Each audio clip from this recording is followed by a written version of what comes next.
I'm Cory, I'm the lead instructor at InFocus. It's pretty exciting, and I think for an 8-month program, the thing I'm most proud of is looking at different portfolio projects from different schools. I think we're competitive. Dollar for dollar, day for day, I don't think there's a better value in the area already. I think our best work is definitely competitive.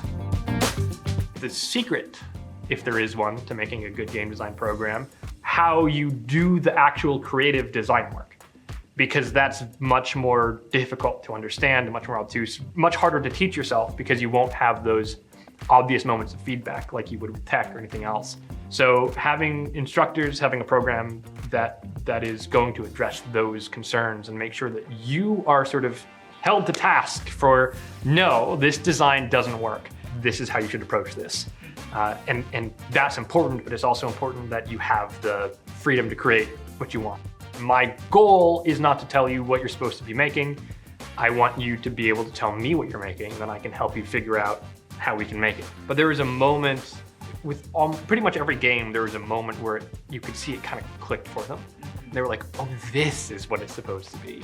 We looked at old versions of their projects to compare, and they were making fun of themselves. Like, I can't believe I'd ever make something like that. That's just really cool to see.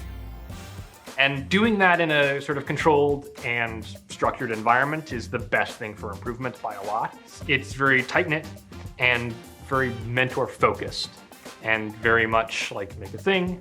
We'll talk about the product that you created and the feedback for that, but we'll also look at what you were thinking. How'd you come to the conclusions that you came to? What weren't you thinking about that maybe you should have been considering more deeply? How can we address this in sort of an objective, meaningful way? Because it's nice and true to say that all art, to some degree at least, is subjective.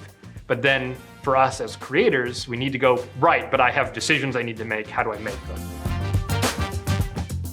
I would say we have relatively casual environment. It's a fun working environment, as any good creative working environment should be.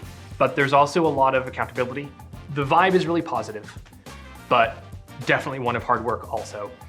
The people who seem ahead tend to kind of pull everybody else up rather than being intimidating or super competitive. There's always going to be people who are insanely good at what you're trying to do.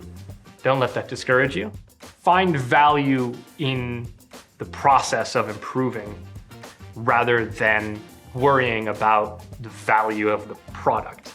And if you do that, eventually the value of the product will follow.